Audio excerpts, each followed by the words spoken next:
If you don't feel good, you're not going to be ambitious and driven to go and earn and produce. If you don't feel good and motivated, you're not going to feel ambitious and driven to go change your physiology, your physique. It is not just the VO2 max measurement. It is the process of getting there. More than ever, information is no longer guarded by the system and the opposition. Alzheimer's disease, now I don't know if you know the statistics, 55 million people worldwide currently have the disease. That number is set to triple by the year 2050. The pharmaceutical companies create the education that the doctors get at medical school. We'll just start with a bit about you and then we'll move into it. Okay. You know, the best thing about me, I always say, is like, if you just picture Cinderella, I'm the Cinderella man. And like, what a great lottery ticket that I got when my dad and mom decided that we're going to escape the Soviet Union in 1980.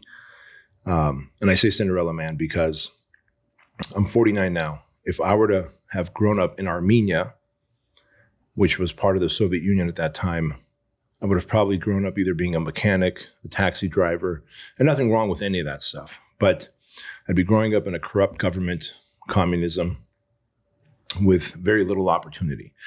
Yet I was 6 years old in 1980 when we escaped, and my dad had the foresight that he wanted his 3 kids, me being the youngest, to have more opportunities and freedom than he did. And he was very, for a communist, for someone coming from a communist country, he was very in tune with the Western culture. Like, he listened to the Beach Boys. He wore Adidas shoes. I remember he had Jordache jeans. Back then, they were the equivalent of Levi's. He had Ray-Ban sunglasses. So you talk about like someone who was like a hidden American in a communist country. But he knew that we wouldn't have the opportunities that what he felt we deserved. And so he gathered up 25,000 rubles. And the story of him doing that is fascinating. He was a tailor. He worked in a big men's clothing manufacturing plant. And he tells me and my sister the story of how they give you so much material, and then they give you the pattern of the suit jacket or the vest or the pants. And they expect certain amount of spoilage, right, in terms of material. Well, he would put the material so close, tightly together, that for every 10 or 15 suits he would make, he'd have enough material left to make a whole new suit. Wow. And that was kind of off the record. So he would take that home. He would make pants, vest, shirt, suit, whatever, and he would sell that on the black market. That's how he made the 25,000 rubles that we needed to bribe some government officials in the Soviet government to allow us to go on vacation, if you will, and I say that in quotes, into Italy, because Italy at the time were communist sympathizers. So we went on, quote unquote, vacation to Italy. So we had to make it look like we're going on a holiday, on a vacation with just 2 suitcases and nothing else. We spent 10 days in Italy, in Rome, where my dad and my older brother went to the American consulate and, said, look, we're political refugees. We're escaping the Soviet Union. If we go back, they'll for sure send my dad to Siberia and kill him. We want to go into the United States. So they pumped my dad for information because he was a member of the Communist Party, not by choice, but he had a choice. But if he had said no, when they asked him to be a member, it was the equivalent of signing your own death warrant. And so he said yes. And he said, of course, with honor, right? And so they pumped my dad for information, the American government did, in Rome. And then we moved to California. And the only reason my dad chose California is that he knew that the weather was beautiful. And, Armenia gets very cold and rainy and snowy. And from there, it was just living off, food stamps, Section 8 housing, government-assisted housing. We didn't understand the language. We didn't know the culture, but we made do the best we could. And my dad did a great job brainwashing me, me being the youngest, 6 years old. And he said, this country can give you anything you want in life as long as you're able to serve this country in some capacity, right? And the people in it. And so to me, it was a no-brainer. When you're young, you're more impressionable, and your dad and mom say something, you're going to believe it. And so I did. And I grew up thinking, all right, well, what can I do to serve people? And so I was kind of a chubby kid. the Armenian diet's not the best diet. Let's just say that. And, I wasn't ever encouraged to play sports or be athletic. And so throughout elementary school, junior high, and high school, I always carried extra weight. But by the time I was in high school, I was probably 30, 35 pounds heavier than I should have been. And junior year of high school, so 11th grade, I remember thinking, all right, prom is next year. I had the hots for a girl named Nicola, and there was this high school football player in my science class. We were science partners, lab partners in science class. His name is Dave. He's in great shape, broad shoulders, small waist. And I was like, Dave, how do I look like you by next year? And he said, if you go into the gym with me, to the school gym, I'll show you. And so he taught me how to work out and exercise and kind of helped me restructure my diet. So the summer before senior year, I was just working out like a madman, eating as clean as I could, lost 35 pounds, came back senior year, completely transformed physically. What I was looking for is the physical transformation so that I could have confidence and be attractive to Nicola to ask her to the prom. What I didn't realize I got was a whole level of confidence, self-esteem, self-worth.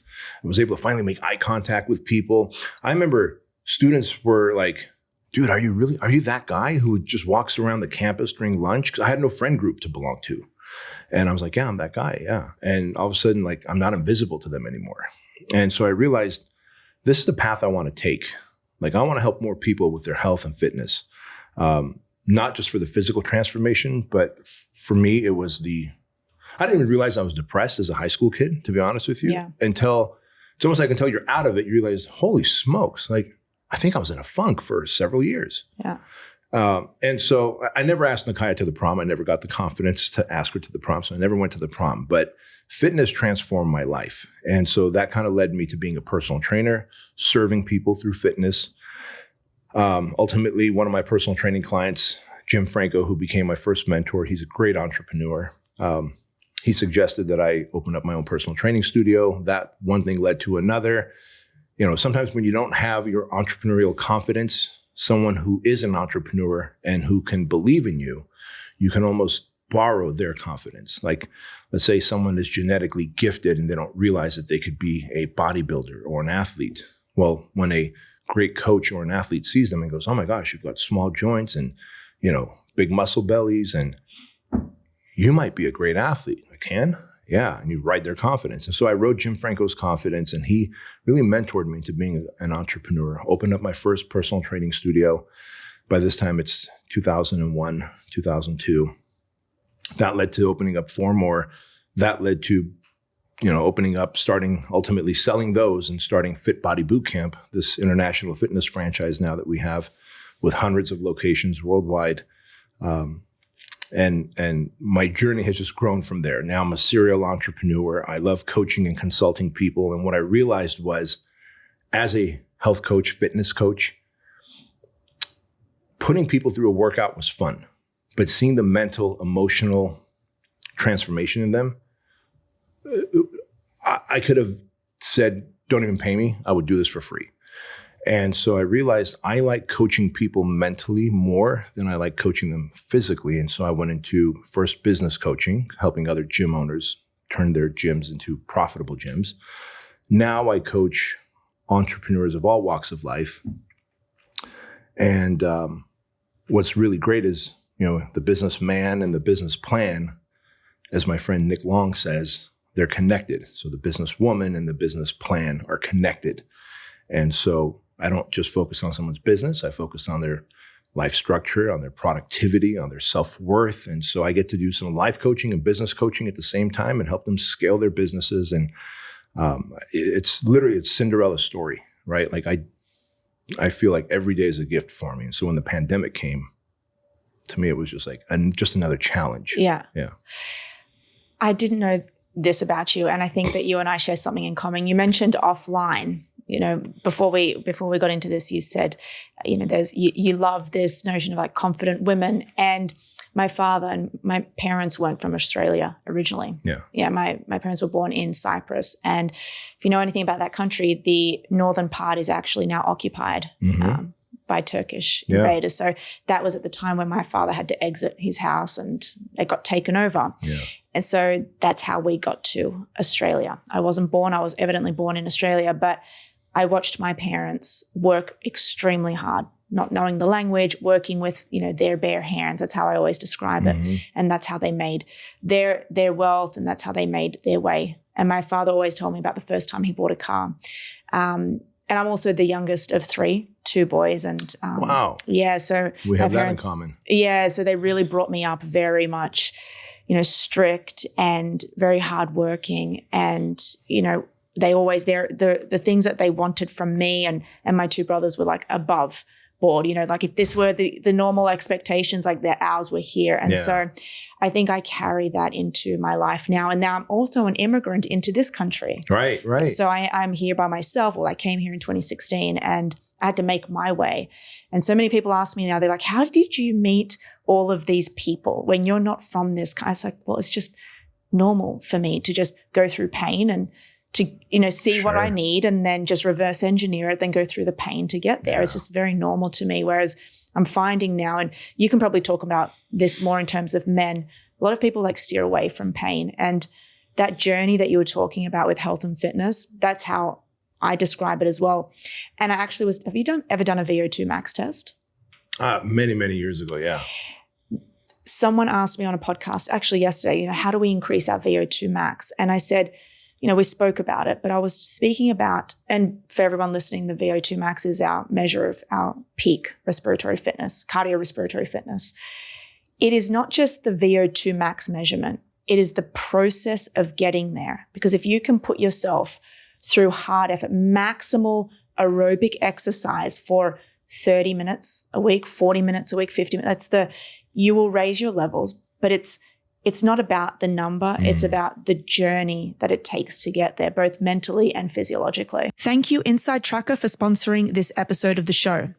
We talk all the time about optimization, and you can do a whole bunch of things through diet, exercise, and proper sleep. But if you aren't measuring the impact that it has on your body, then you are missing out. Inside Tracker provides you with personalized plans to improve your metabolism, improve your sleep, optimize your health for the long haul, and most importantly, it analyzes your blood and your DNA. So you have to understand where your biomarkers are. For example, ApoB. This is an extremely important biomarker. It's linked to cardiovascular disease. You must know these numbers if you care about living well and living long. So Inside Tracker is an easy way to get these things done. And they also offer tools for professionals. I know that I have a lot of professionals listening to this. I know I've got a lot of coaches listening to this. Inside Tracker Pro is a no-cost platform that allows your clients to share their Inside Tracker analysis with you so that you can tailor their health protocols and training based on their results. Just go to insidetracker.com/Louisa. You can get 20% off the entire Inside Tracker store. Just use code Louisa20 at checkout. Yeah, you are not wrong. That's very true. And it's funny you say that about North Cyprus being invaded by the Turks. Our people have that in common as well, being Armenian. Armenia, there was the Armenian genocide in 1915 where the Turks killed millions of Armenians, and currently they are trying to make their way into southern Armenia, Karabakh. But anyway, I share that with you because it's typically there's clues that lead to success. Your parents being an immigrant, effectively you were an immigrant to Australia. And then I definitely wasn't raised Australian. Right, exactly. Because your culture obviously is not Australian. And so you were raised very differently. And so I'm sure there was a culture clash for you there. And then in 2016, you come here. Yeah. There's a bit of a culture clash there as well. Yeah. Right. And many, many years ago, one of our videographers, this was actually 2009. 2009. So imagine the housing market had crashed. Unemployment is through the roof. Right. And I was just making videos to start promoting Fit Body Bootcamp, the franchise. And I'm making these passionate videos, talking about how it's a business model for gym owners who want to train one-on-many instead of one-on-one, because now that The economy has crashed. People can't afford $600 to $800 a month for one-on-one personal training, but they can afford $199 a month. And so group training is the way to go, blah, blah, blah. And at some point we took a little break in the filming and he looked at me and he goes, you know what your thing is? I go, what's my thing? He goes, the economy's crashed, 12% unemployment rate, and you're passionately making videos that are going to sell this new up-and-coming franchise. He goes, you've got this immigrant edge that I remember my grandpa telling me about. His grandpa had immigrated from Italy.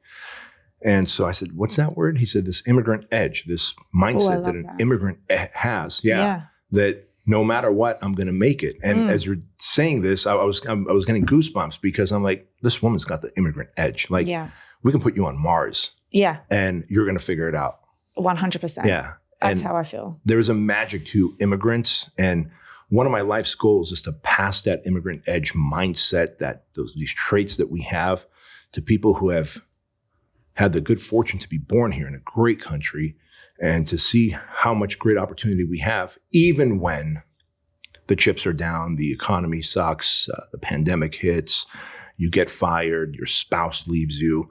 Like, there's still no better place to be in terms of opportunity. And if you look at it through the lens of the immigrant, you see those opportunities. Yeah. And you're probably wondering, why on earth am I actually interviewing you? And on a medical and scientific podcast. You know, I did wonder that, yeah. Yeah. It's because I came across you. You know, we've got friends in common. Sure. And I came across some wonderful videos. You've got a great YouTube channel, by the way. Thank you. And I don't know when you started talking about the politics of health and fitness. When was that? So up until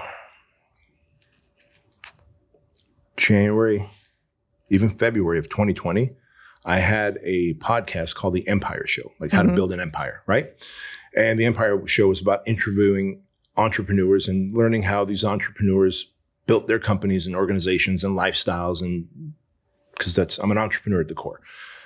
And I figured if we can interview enough entrepreneurs, then people watching and listening to The Empire Show will kind of get the cheat code. You can avoid the mistakes they made and take advantage of the opportunities that they took. But then the pandemic hit. And I remember telling all my franchisees, we have them all in the private Facebook group, our Fit Body Bootcamp franchisees across the United States. It was March 16th, 2020. And I said, guys, you know, as far as we know, this is like a very horrible virus.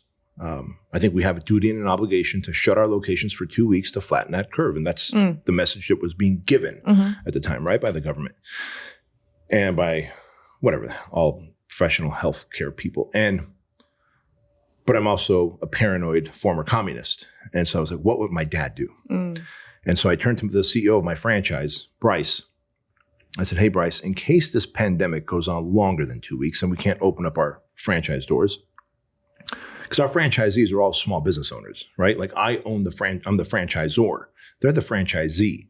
And so they're small business owners. Yeah, some of our franchisees have 5, 10, 15 locations. And so they are considered big business owners. But, you know, a mom and pop personal trainers that own a Fit Body Bootcamp, they're a small business owner in that community and they're doing well for themselves. But if the doors are shut, soon the clients are going to go away after 2 weeks. And so I said, hey, Bryce, create some follow-along workouts that we can have in case this goes beyond 30 days. We'll just start doing workouts online via Zoom, create community. We'll need it. Like part of me, just something was telling me like this might go longer and you're not hearing the entire truth from the government. And so, of course, 30 days go by, 35 days, 40 days, now 2 months.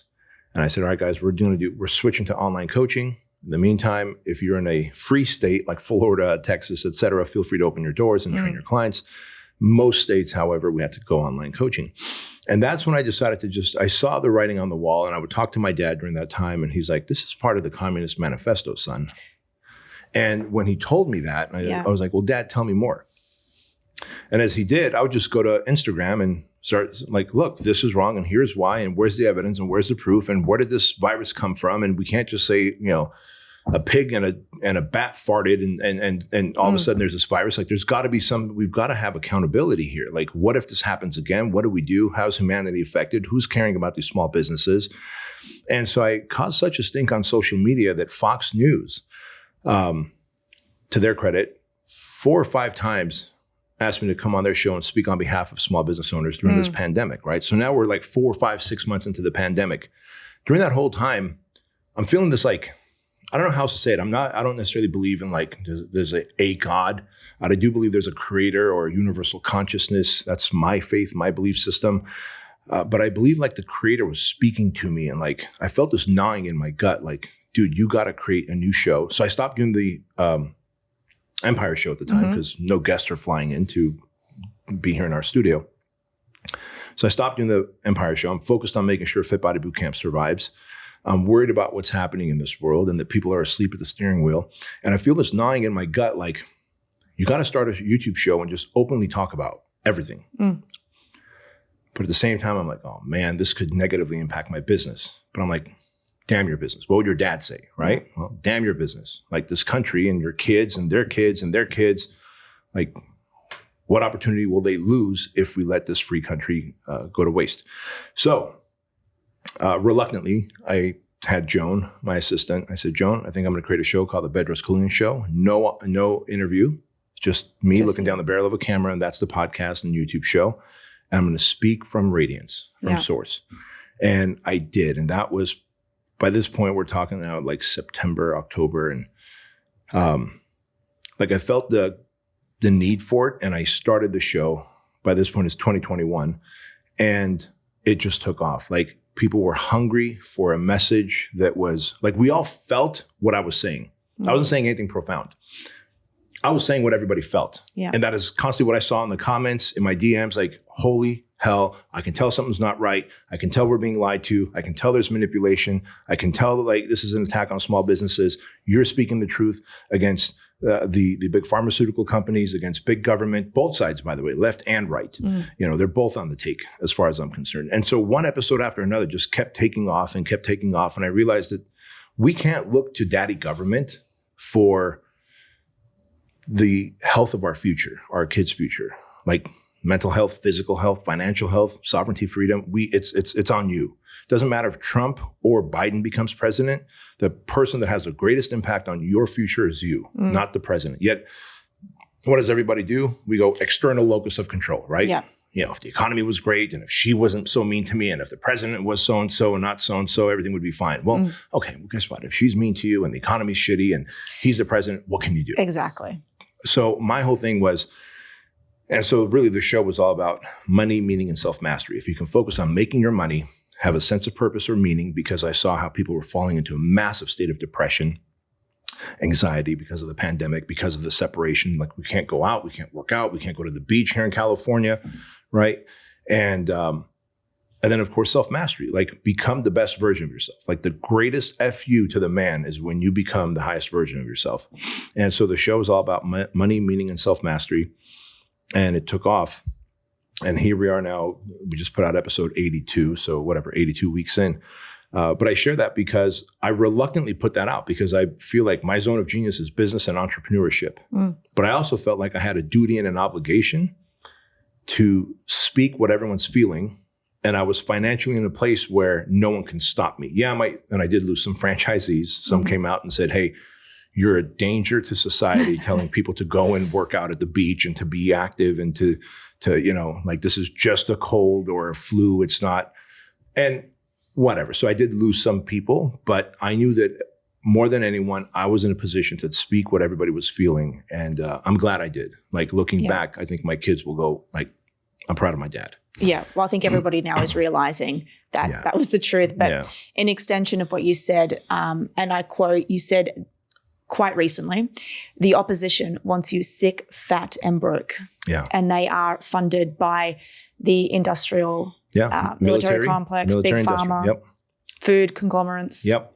Exactly. And their voice is through mainstream media. Exactly. Mainstream media, both sides, CNN, Fox, it doesn't matter. They are literally the megaphone of the opposition, who is funded by those 3 or 4 big conglomerates, right? The food industry, the military industrial complex. Like, we have to have wars. If we don't, how are these big mega corporations going to continue on? But at what cost? Well, you know, I think the healthcare industry is the largest growing industry in America. Yeah. And what is the most profitable business right now? It is illness. Yeah. Yeah. So I do believe in some sense that, free speech and the podcast and your YouTube channel is now educating people on getting out of the sickness.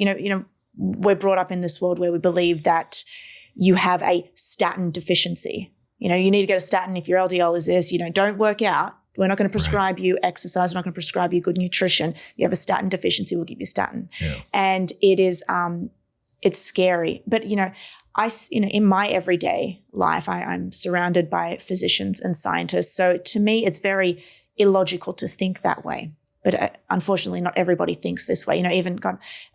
Almost every day, my mother sends me something that she's seen on YouTube. She's like, should I take this supplement? Oh, no. I'm like, just stop looking at YouTube. So I can understand that a lot of the population is sick, fat, and broke, right. And they're buying into this healthcare system that they believe and deem to be there for them. We believe you. I want to believe you, and it's scary. Yeah. I mean, look, you're very confident.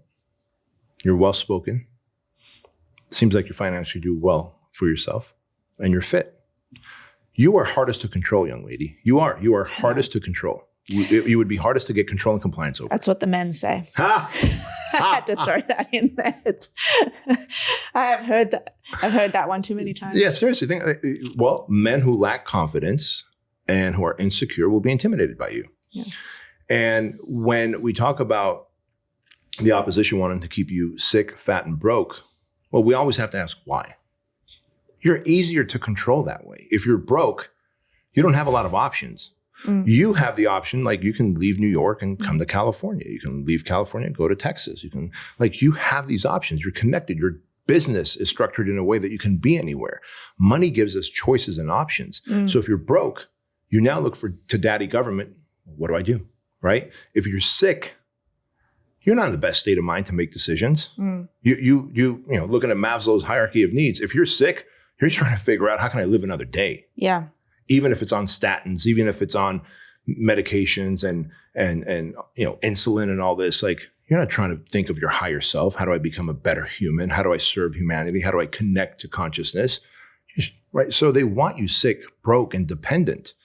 You are just easier to control that way. Like you are their greatest enemy, like both in how you are and then the message you put out there for empowering others. Because the moment you begin to empower others, through your voice, you begin to replicate others to become like you. They become harder to control. And the opposition doesn't want that. Why is it that control is at the center of this, though? Money and power. Money and power. Really? Yeah. Money and power. Yesterday, with a few friends, I went to a restaurant in Irvine. I'd never been to this restaurant. And there was probably about, 15, so about 30 people of Indian descent at the restaurant, occupying 2 huge tables. And I think it's maybe in their culture where all the women sit at one table and all the men were sitting at another table. And you can tell it was one of the men's birthday parties. And these are people like late 50s to early 70s. So we're not talking spring chicken here, right? These are grown people, very mature people. But the women were at one table, the men were at another table. And the culture is, it's a culture that very carries themselves very respectfully. They're an age group that they're not going to be, shooting back tequila and smashing bottles. Like they are mature in age. Yet I look at the table with the men, because we're sitting at a booth just outside of their view. And I look at the men and they're just being rambunctious. They're still boys. They're just gray-haired old boys, right? And you can, they're kind of pushing each other and picking on each other. Yeah. And I look at the women and they're just holding a great conversation. You can tell there's like meaningful dialogue happening. But us men, we're competitive. And it's by design. We need to be. We want to push the boundaries. We want to take risks. Whatever we have is not enough. I want to get a little bit more. One day somebody asked me, they stumped me. They said, Bedros, we saw that you're on Inc. 5000 and then you hit the Inc. 500. Your Entrepreneur Magazine's 200 fastest growing franchises. You're making a lot of money. We see you everywhere. When's enough? And he stumped me. I was like, shoot, I don't know. And I felt like, I guess I just want to keep acquiring, right? And then of course, 2 days later, I saw Ed Milet and Ed and I were talking. And I go, Ed, this guy stumped me. I was at Starbucks. He recognized me. And I don't think he was being mean. He was just like, So when's enough enough? Like, what are your goals? And I realized I just want to keep doing. Yeah.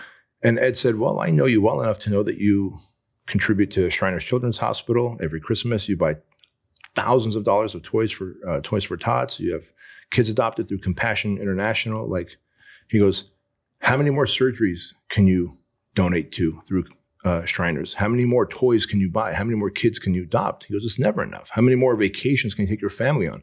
Experiences can you give? He goes, it's never enough. That's your answer, Bedros. I was like, shoot. But I felt in that moment that, so men, all this to tell you that men, we want to erect a statue to ourselves. We're just weird like that. But absolute power is absolute corruption. Like, absolute power is absolutely corrupt. And so we have to be able to control our ego. We have to be able to control our greed glands. Now, I know there are no such thing as greed glands, but I do believe that men more than women have greed glands because we're competitive. We want to take risks. I want a better journal than you, and I want a better pen than you, and I want a better car than you. And that's just how in our way. And so why does this thing happen? Because money and power. And, why does every congressperson who's supposed to get paid $172,000 a year all of a sudden end up picking the right stocks and coming out of Congress or the Senate as millionaires? They pick their stock picks are better than Warren Buffett's. Come on. Really? I didn't even know that. Yeah. Well, obviously they have access to insider information. Do they not? Yeah, well, of course. We've seen that happen with Pelosi. Yes, of course. She was on trial. It just reminded me, this year in January, JP Morgan held their annual health conference. And I won't go into specifics, but one man did get up and he was outlining to the investors, projected revenue. And he spoke about the projected revenue of Alzheimer's disease. Now, that is my area of research. That's what I'm advocating for. I'm passionate about it. I'm researching, I'm publishing, I'm in the weeds, I'm brain scanning. I'm in that area. And so it's very, it's very emotional for me. And he got on stage and he said, we're very excited this year because Alzheimer's disease, now I don't know if you know the statistics, 55 million people worldwide currently have the disease. That number is set to triple by the year 2050. And arguably, if you look at the research, I would say around 80%. I usually say 97%, but I've gotten in trouble for that. So I'll say 80 to 90% of all Alzheimer's disease cases are preventable. More than that, right?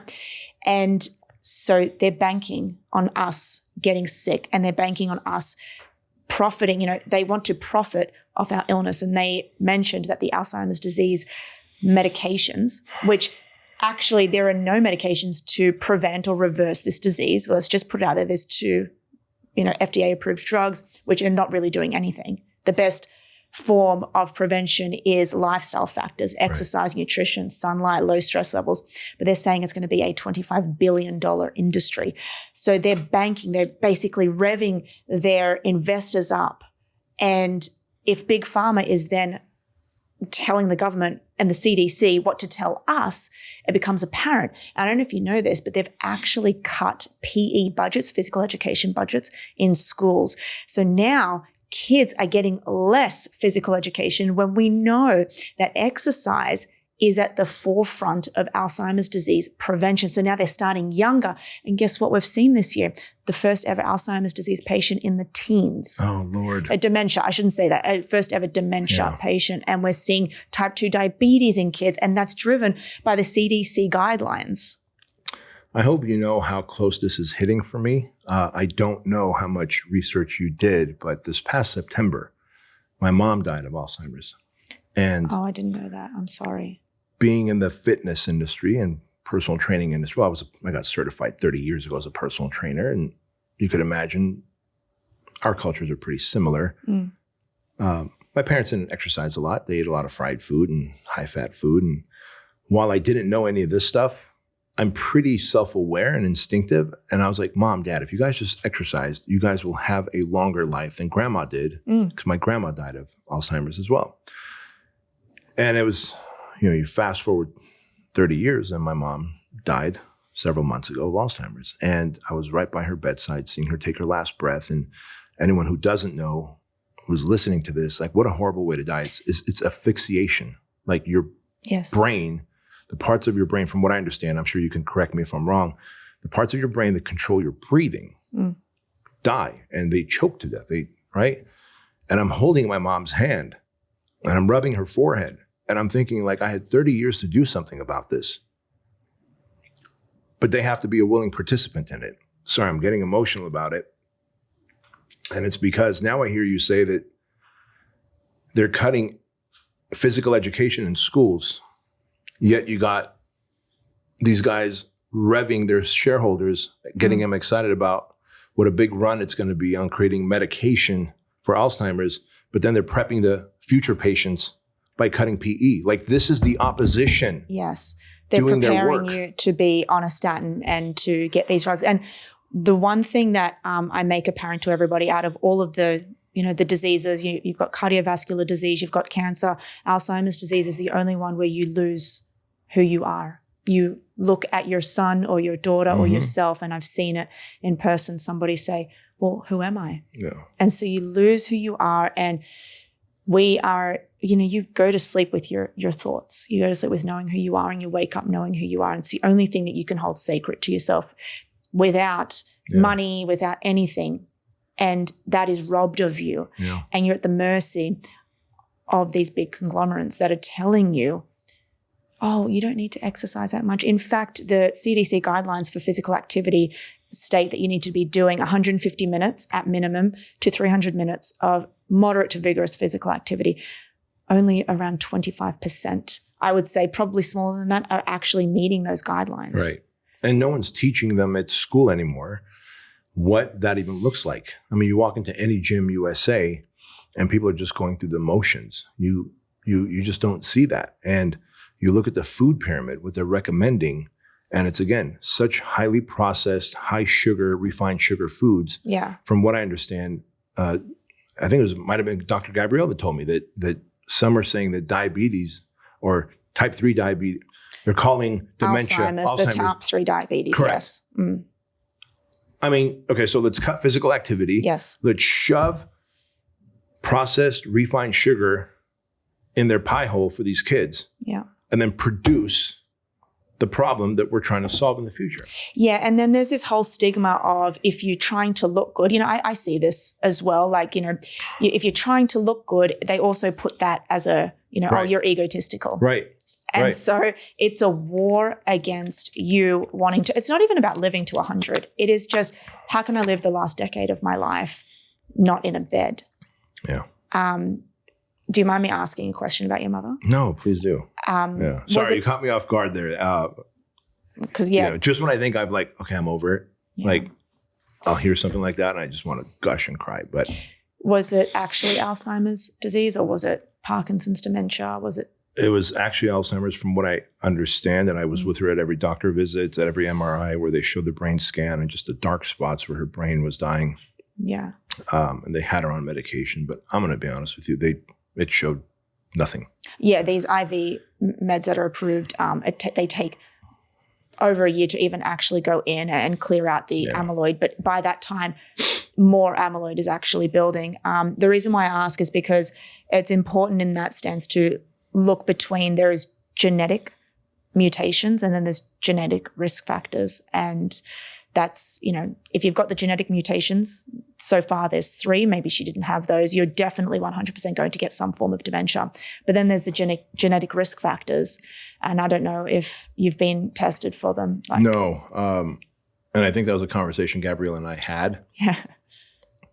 And I think that's something I should be tested for, because my grandma died of it. My mom died of it. My dad is turning 90 in 2 weeks, and he's sharp as a tack. Wow. So I'm hoping I got more of his maybe you got genetics. some of the good alleles. Yeah. But I can tell you, my mom ate so much, she would make the most sugary, sweet, processed, flour-based foods. God bless her, just such a great human. And the food she made was amazing. But she was complicit in her death. There's no other way to say this. My mom was complicit in her death through lack of activity and through the poor diet. And I knew early on enough as a certified trainer, and I did my own research, where I didn't know that that's what she was going to die of, but I knew that whatever was waiting in the future, I could help put that off longer and possibly prevent it if they would just do some basics. I wasn't asking them to come to the gym and do squats and deadlifts and benches. I mean, like, guys, let's just walk at a higher speed and get our heart rate up. And it went from 4 days a week to 3 days a week. She, like, within 2 weeks, it went from 4 days a week to like 1 day a week, and then she stopped. And then I bought her a treadmill because she didn't want to go outside. And like, I don't need to tell you. Like, everything had an excuse until she was dead. Yeah. Yeah. And that's the sad thing, is because it starts with mild cognitive impairment, and we won't go into it, but prevention really is the best thing. Yeah.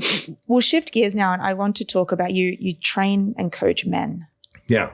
And I wanted to ask you if you think that this whole issue that we're having in the world, we've got this quote unquote testosterone deficiency epidemic, where it's clinically classified as 300 nanograms per deciliter or less. And we're seeing more and more men with low sperm count and more men with low testosterone. We know that testosterone isn't just a hormone of libido responsible just for your erection. It's more so that hormone that is like self-confidence. It really is. And vigilance. And it's that one that pushes you to keep going. You mentioned at the start, you said something about men just want to keep pursuing and they want to fight against each other. That is primarily and evolutionarily why testosterone. Yeah.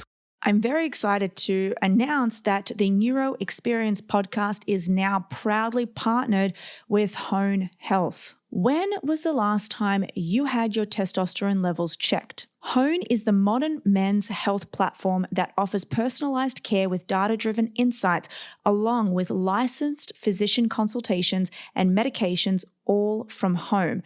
The best part is Hone men typically see their hormone levels double and report low energy and mood improvement by 33% over 6 months.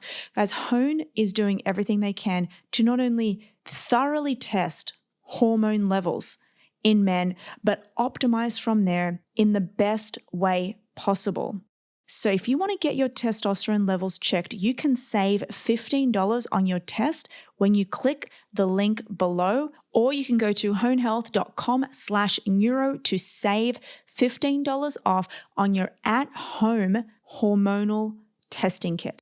And we need that, by the way. Like, oh, of course. Yeah, everyone says, well, now we live in a sophisticated time. We don't need that part of masculinity anymore. The hell we don't. If the moment we get invaded, no one's calling a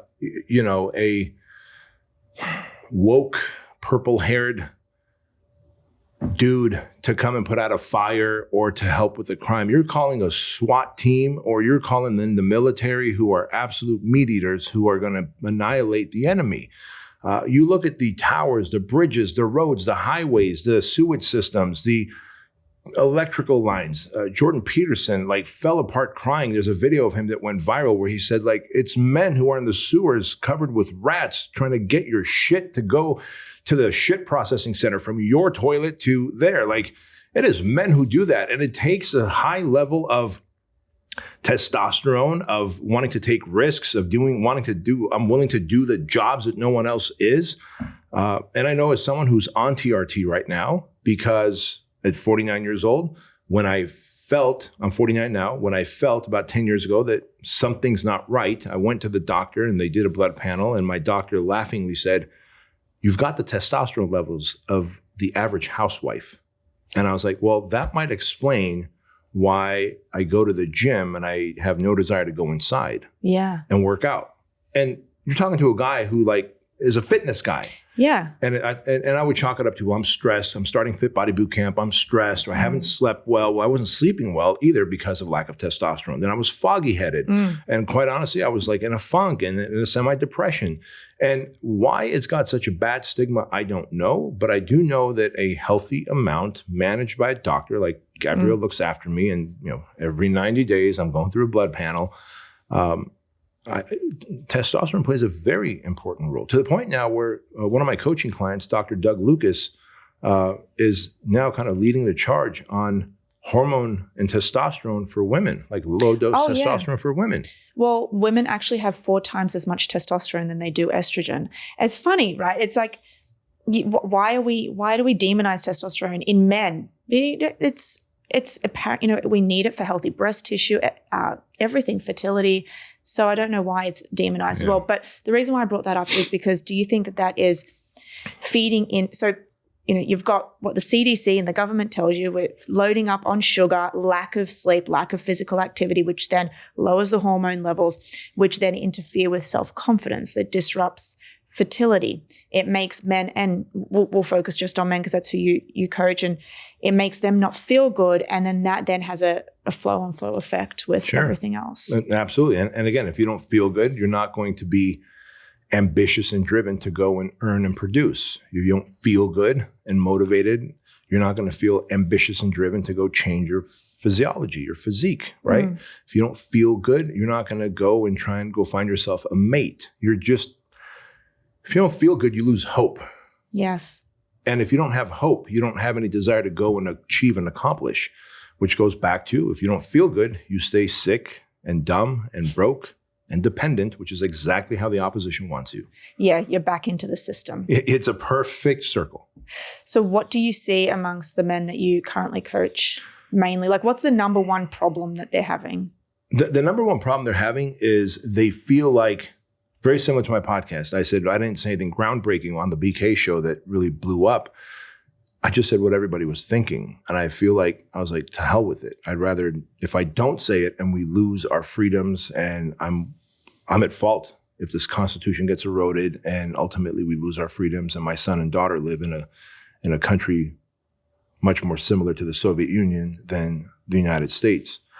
But these men, very much like that, feel like, well, I want to earn, I want to be competitive, but like my wife and her friends like always poo-poo on the fact that I want to go do like guy stuff. Like they've been so brainwashed. Society has been so brainwashed that humanity has been sold that the natural instincts of men, which is to earn, which is to be competitive, which is to be curious, which is to want to build muscle, which is want to make more money, have a bigger house, figure out what's around the bend. Like, why did he put a Tesla in a rocket and shoot it off to Mars, right? To the point where he and his wife divorced because he said, I want to die on Mars. Like, I want to find a way to go to Mars, live there, and I'm going to die there. She's like, well, I'm not interested in that, dude. So they divorced. Like, there's a dude who's like, I wonder what's up there. Yeah. Like, I don't know if there's a lot of women who care about that. And maybe rightfully so. Thank God all women don't, because if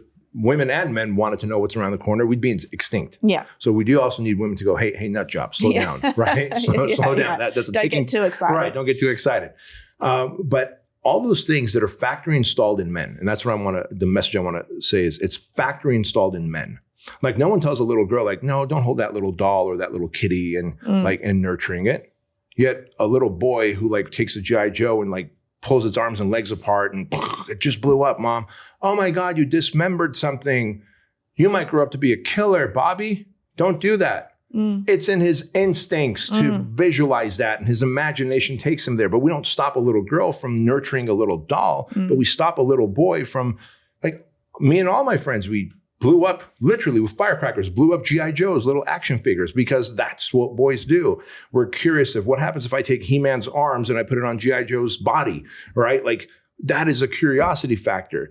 The things that are factory installed in men have become afraid to do what is factory installed for them. And so as a byproduct of that, they feel like their fire is put out, that they don't have a voice, that they can't go and with pride say, I want to dominate this and I want to conquer that and I want to achieve this. Because if you do, like, whoa, slow down, man. Like, you're toxic. You're being very toxic. And it's sad. And so I tell men it's okay to do that. And in fact, the only other person I brought up on my show in 82 episodes, Father Michael Butler. He's an amazing priest. His parish is in Michigan, 62 years old and jacked.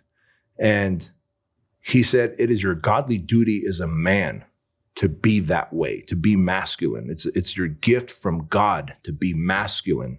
And I said, why? He said, how else are you going to teach your son what is factory installed in him? We didn't come with the owner's manual. I was like, holy hell, you're right, dude. Yeah. Well, then what's your take then on feminism? I want to say maybe the intentions when created were good, right? Like, we want equality, we want this, we want that. However, we can't have equality. It just simply isn't equality. Like you are far more intuitive than I am. Women just have better intuition. You just do. As much as I want to be as connected to my kids, especially when they were babies, I'm super connected with them now because they take interest in their dad who's jacked and who's like fun and their friends listen to my show. But when they were babies, I remember like as soon as they would cry, I would hand them over to mom. I would try and do everything. The little fuckers wouldn't shut up. As soon as I hand them over to mom, just something about the mom's energy. I want equality. Yeah. I want that. I just simply couldn't. I want to know what it feels like to literally bear a child in your body and then feed it from your body. Like that must feel amazing. I can't. We're not equal, right? And if there's a giant bang right now, I don't expect you to run out that door to see what's going on. I will do that. And I've got a pistol with me that will make sure that if there's a bad guy there, he's taken care of. Like we have our roles and it's such a beautiful symbiotic dance that happens. And so feminism has absolutely poisoned the well that we drink from. It's confused men. It's confused women. Women low key. Like every time we have a project, this event, it's a 75-hour experience for men to go through this awesome, grueling, physically, mentally, and emotionally grueling experience, led by me, a Navy SEAL, a Marine, and a combatives expert. And we just literally like pour into these men and help them overcome their limiting beliefs and let them know that it's okay to be a man. And here's what by the way, the most toxic men are passive aggressive men. They're the most dangerous men because you don't know what you're going to get. You don't know what you're going to get with the toxic man, with the passive aggressive man who won't speak his mind, won't ask for what he wants until he's finally fed up and he'll punch the wall and put his hand through a wall. And his wife's like, oh my God, I've got a crazy man on my hands. You mean someone who doesn't know how to just communicate simply? Yeah, because a masculine man will be like, I'm not going to he's going to have emotional discipline. Yeah. He's going to say, I'm not going to put my hand through that wall. Instead, hey, honey, do you think that maybe when I'm on this Zoom, can you keep the radio down or can you not have the vacuum go or whatever the fucking thing is, right? But instead, these dudes don't know how to ask what they want because they've been declawed and defamed. It's no different than if you look at the lion in the Serengeti. He may have a shorter lifespan, but he does what a lion's supposed to do. He growls, he hunts, he stalks, he kills, he eats. As a happy lion. You look at any lion in a zoo that's behind the plexiglass, they're just dead-eyed. Yes, they're going to live longer than the one that's out in nature. But 3 times a day, they throw a piece of raw meat in front of him, and he's not doing what he's supposed to do. He's not using his instincts, his claws. He's not hunting. He's not stalking. He just eats that piece of meat and lays there and sadly looks at the people who are snapping pictures of him with their shitty little phones. And so feminism has absolutely poisoned the well that we all drink from. And I know this because when we run the project and the men who graduated, it's all these women who slide into my DMs and go, because, I share as the 75 hours is happening straight, we're sharing what's going on. And these women are sliding into my DMs like, wow, are any of these men single? Wow, look at them go. They're gritty. They're grunting. They're pulling. They're pushing. They're fighting with pugil sticks. Wow, they're boxing. Like women are attracted to that. They're not attracted to the guy who wears clam digger pants and a little vest and not anything wrong with that. But actually, there is a lot wrong with that. You get the point I'm making, right? No. The reason why I bring it up is we're uncivilized. We're supposed to be uncivilized to a degree. Yeah. And they're trying to civilize us. Yeah. And I'm fighting against it. I share the same. I'm very much in the same bandwagon. I was on a really big podcast and he brought this up and he said, you evidently support. I said, no. And he said, but because I see you, my job, 98% of all of my clients are men. I go into hedge funds as well. And I'm around men a lot. So people see me as this, I don't know, maybe a strong, but I separate that from who I really am. And I do believe in gender roles. I said, but what you're doing now, if you're arguing for equal pay, it's like, but when you want to take time off to have your kids, what do you want? You don't want your husband, and arguably if you are in a heterosexual relationship, you don't want your husband to earn more money to help you with that. It's just very much, Right. I get it too. So we put up with it as well. Yeah, and yet we want equality, but you go on a date to a restaurant, you kind of expect him to pay. Well, then pay up. Yes. Right? But I would feel weird if I were single and I went on a date. I would feel weird if this woman was like, I insist on paying. It's like, that you're literally taking my masculinity away. Yeah. Like, please allow me to open the door for you. Allow me to be chivalrous. Allow me to pay the bill. And there's things like, if this relationship blossoms into a marriage, and inevitably I'm going to have a hard day and I can't show sadness and vulnerability to the rest of the world, I want to come to you and you show me with your tender heart and wrap your arms around me and give me a safe place to just fucking vent for a few minutes. Yeah, I don't know why. I've actually never openly said this on a podcast. I don't know how everyone's going to take it, but I would be absolutely disgusted if I went on a date and a man didn't pay for me. Right. I wouldn't know what to do. It's actually happened once. He actually said, would you like to split the bill? He asked me, I thought, I didn't know what to do. My I've daughter's never been 16. asked that. Chloe is 16 years old, and I've since 7 years old, I've gone on daddy-daughter dates with her. In the beginning, it was once a week. Now, with her busy schedule of flag football and volleyball and her friend group, we go once a month. And I've brainwashed her into like, if a boy or a man asks you to split the bill, or like, you just take an Uber home, you call me, like, it's like there's no second date. In fact, the little boy that she has as a friend, shout out to Nolan if he's listening to this. Nolan always seems to find any podcast that I'm on. He's a great kid. When she started dating Nolan, she's in 10th grade, she's like, hey, you got to work out with my dad. You got to go to my dad's gym and work out with him. You're going to do this thing called Ride the Lightning. It's a little program that I created, workout program. And Nolan threw up all over himself and cleaned it up and fed him some goo, and he was fine. And we took a picture as evidence of life and sent it to Chloe. Well, I first took the picture of him on the ground vomiting and sent it to Chloe. She's like, Dad. And then I sent the picture of him back alive. And like, Nolan came and did that workout. But Chloe's like, look, I want a dude who can like fend for me and who can fight for me and who can be chivalrous. But Chloe can also like make you a hell of a chocolate chip cookie and a cake and cook for, right? But the gender roles, like, she believes in that. And good for you for being disgusted by that. And I think more women feel the way you do. But they don't say it. Exactly. Feminism has backfired on them and they're like, fuck, she just said what I feel. But if I say it, then I can't demand equality. But it comes back to, and I read this, and we're veering off track, but I read this somewhere, and it says a man is paying, actually, you're paying for my time, because women do have a clock. If that's what you're going on a date for. I don't know everyone goes on dates, but if you're going on a date to potentially be a mate, well, this is my time that you're taking away from me. You can have children until you're 90 probably and beyond. Right. So you're taking my time away from me. So the least you could do is pay for that. I think that's a fair statement. Okay, so I want to just now wrap up with what some of the things that you think everyone now in 2024, men and women, should be looking out for when it comes to health and fitness, so they're not at the mercy of these huge conglomerates. That's a really good question. I think that's the question of the century. And to me, it's very simple. More than ever, information is no longer guarded by the system and the opposition. They're still putting it out, and they're using mainstream media as their voice of, like, the CDC says this is what you. So if someone's watching CNN and Fox News, they're going to hear what the opposition wants them to do in terms of activity, in terms of food, in terms of et cetera.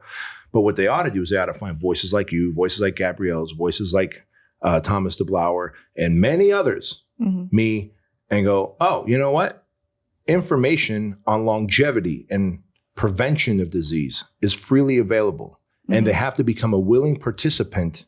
Like, you have to become your own doctor. Yeah. You have to become self-aware. You can't then go and outsource your health to someone else who is being literally indoctrinated. The pharmaceutical companies create the education that the doctors get at medical school. Like, what a perfect way to keep the pharmaceutical companies and the biggest ones, Stanford, Harvard. Right. Yeah. Right. Who don't learn anything about root cause, mitochondrial health. Nothing. And nowhere is exercise a vital sign or being prescribed. Yeah. I think the time that we live in, 2024, you can find the best information for free from experts who are willing to put it out At no gain to them other than the fact that like we want to see humanity grow. Because look, I make my money through ads and you make your money through ads and probably from sponsorships and through other businesses that you have. So the content I'm putting out is free. Like the fact that I think everyone should be sovereign. You should question government. You should question Republicans. You should question Democrats. You should be suspect of them. Ronald Reagan said it best, trust but verify. Hey, I trust you have the best intentions for me, but let me verify this. Like, you just want to put me on statins, doc. Do you want to ask me about my quality of life, about my activity, about my stress levels? Am I getting sunlight? Am I drinking spring water to keep my telomeres longer? Am I drinking tap water that's chlorinated and God knows has what in it? What am I eating? And what is my sleep patterns like? You're not asking any of that, doc. I'm not sure if you have my best interest at heart, but I'm also not sure if you probably can't ask this because if you do, you might lose your medical license. Yes. And so I have to take it in my own hands and the information is free. And people go, but I don't have the time. Sure you do. Stop binge watching all that shit on Amazon Prime and Netflix and Hulu and make time to do a little Google and YouTube research. And then you're going to find experts like you and others who you can learn, how, like alcohol. Now, finally in 2024, everyone's like, oh, maybe I shouldn't drink. It's bad, yeah. Like really, it took till now? Like, come on. Like the reason you feel the way you do is because you're literally poisoning your body and your body's fighting tooth and nail to go back to equilibrium. And in the process, you're like, I don't care about anything right now. I'm de-stressed. Yeah, but you wake up the next day feeling horrible, getting shitty sleep. And so the information's out there. And if people aren't taking advantage of that, they are not an active participant in serving themselves, which sadly, I also say good because more spoils for us. Do you want to know what I think the most underrated hack is? What's that? I've recently come across? Health hack, longevity hack. Oh, I'd love to hear it. The people that you spend your time with. And I'm not even talking about the people that you constantly spend your time with. If you understand the brain, right? We've got these functional networks. We've got the prefrontal cortex that is housing our executive functions, how we think, but then we've got this other network and it's the default mode network, which literally gets wired via information. The brain is dumb. It's just there. And so it gets wired via information. We call it neuroplasticity. So if I feed you information of anything, if I tell you constantly, I am a unicorn, and I keep telling you every single day, you're going to start seeing me as a unicorn, right? So it just feeds it information, just like food is information. It's not food. So if I constantly am talking to a certain individual every day, was apparent to me. I have one girlfriend who I've had to kind of cut back on because she's so negative, because she's in the worst relationship, and every day